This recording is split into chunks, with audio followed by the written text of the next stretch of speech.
दोस्तों, क्या राहुल गांधी को रायबरेली से चुनाव हरवाने का प्लान चल रहा था?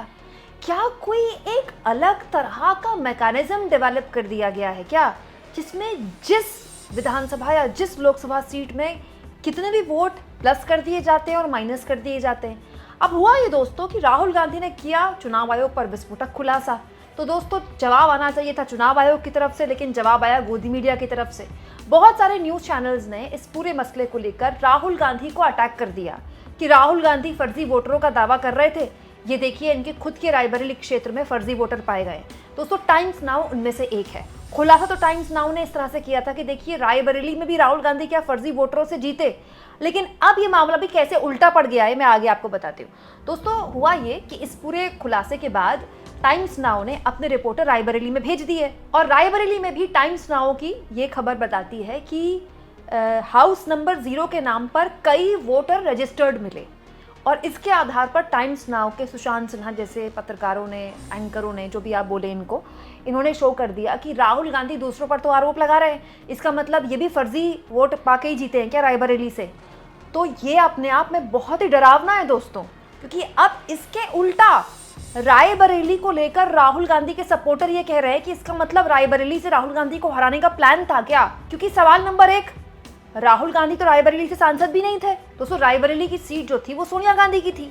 राहुल गांधी यहाँ से चुनाव लड़ रहे थे क्योंकि सोनिया गांधी चुनाव अब नहीं लड़ना चाहती थी, उनके स्वास्थ्य लाभ लेना चाहती थी। इसके अलावा राहुल गांधी वायनाड से भी चुनाव जीते थे। दिलचस्प यह है कि राहुल गांधी अमेठी से नहीं लड़े, राहुल गांधी रायबरेली से लड़े।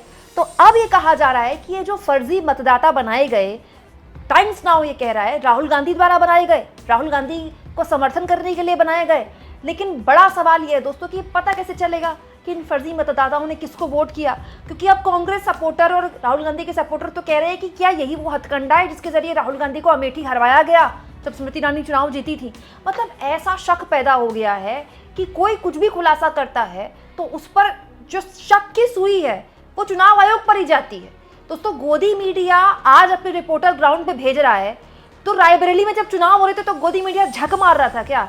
मैं आपको उस दौरान की खबर दिखाती हूँ। दोस्तों, अमर उजाला की ये पुरानी खबर मुझे मिली है उस दौरान की जब चुनाव होने वाले थे। दोस्तों, अमर उजाला की जुलाई की ये खबर बताती है 2024 के जुलाई के महीने में कि रायबरेली और अमेठी जिले में हुए लोकसभा चुनाव में फर्जी वोटिंग की आशंका जताई जा रही है।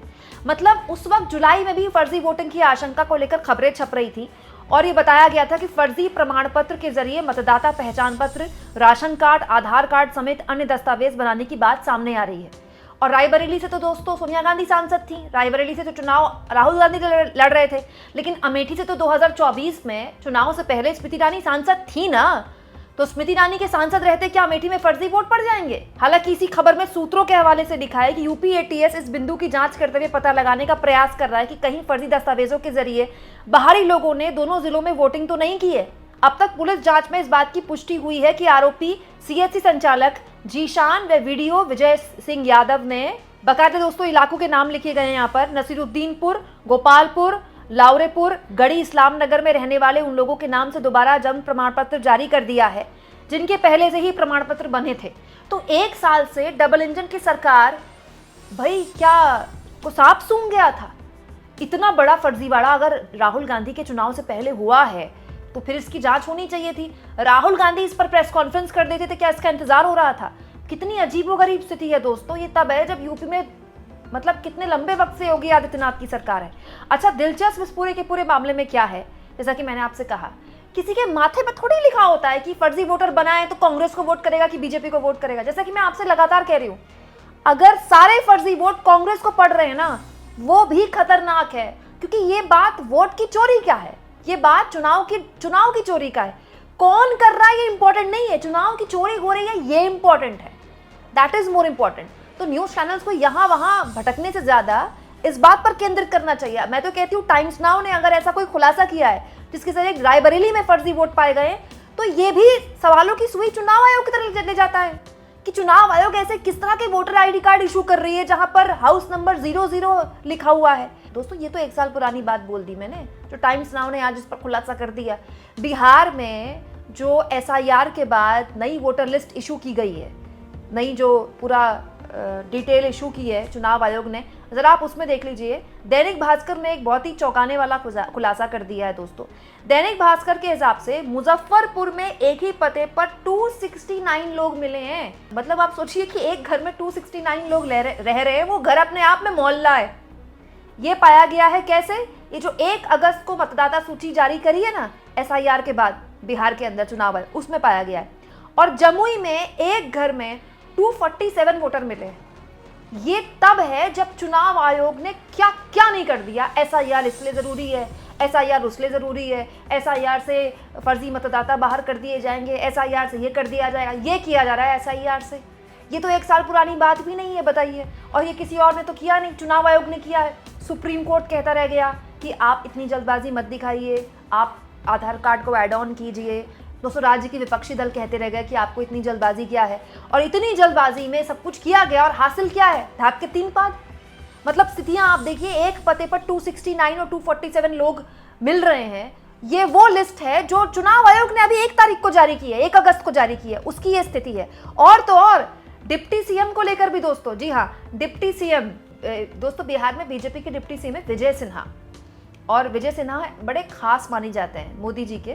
आपने देखा होगा कभी भी मोदी जी बिहार में आए तो विजय सिन्हा उनके इर्द गिर्द दिखाई देते हैं। दोस्तों, इसी वोटर लिस्ट के इशू होने के बाद विजय सिन्हा पर तेजस्वी यादव ने, बीजेपी के डिप्टी CM पर तेजस्वी यादव कहते हैं कि 2 अलग अलग जिलों की 2 अलग अलग विधानसभा क्षेत्रों में 2 अलग अलग जगह के मतदाता हैं। कौन? बिहार के डिप्टी CM विजय सिन्हा, लखीसराय जिले के लखीसराय विधानसभा क्षेत्र से और पटना जिले के बांकीपुर विधानसभा निर्वाचनिक क्षेत्र से। और दोनों के एपिक नंबर भी अलग अलग है। अब तो लोग मजाक उड़ा रहे हैं कि बिहार में अगर डिप्टी CM हैं तो सबको 2 एपिक नंबर इशू किए गए हैं क्या? क्योंकि तेजस्वी यादव के ऊपर भी यही आरोप लगाए थे चुनाव आयोग ने, और जो मिला भी था। बाद में तेजस्वी यादव ने कहा भी था कि भाई मुझे एपिक नंबर दो, आपने इशू क्यों किए 2 अलग अलग? ठीक है, तो तेजस्वी यादव के साथ भी यही हुआ। और बिहार के डिप्टी CM, मौजूदा डिप्टी CM भी 2 एपिक नंबर लिए घूम रहे हैं, और बिहार में 2 जगह वोटर ID कार्ड लिए घूम रहे हैं। अब आप बताइए दोस्तों, ये तो वो लिस्ट है जो अभी 1 अगस्त को जारी हुई है। बिहार के डिप्टी CM में ही विसंगति पाई गई है। और तो और दोस्तों, तेजस्वी यादव ने ये भी खुलासा किया है कि बिहार में 3 लाख घर ऐसे हैं। खुद चुनाव आयोग का आंकड़ा बताता है, चुनाव आयोग की लिस्ट बताती है 3 लाख घर का पता जानते हैं क्या है? 0000। सुनिए, बिहार में 3 लाख घरों के हाउस नंबर 00000 अथवा 000/0000 है। आप बताइए, मजाक है क्या? मतलब 3 लाख ऐसे घरों के हाउस नंबर है जिनका 000 अथवा 00/0000 है। ये मजाक है? ये कौन सी SIR प्रक्रिया है?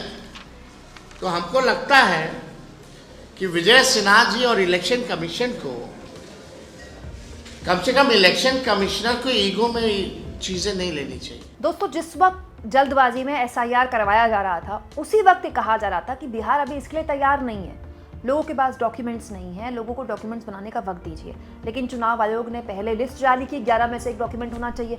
बाद में चुनाव आयोग ने वो लिस्ट अपनी वापस ले ली, कहा कि नहीं बस आप फॉर्म भर दीजिए।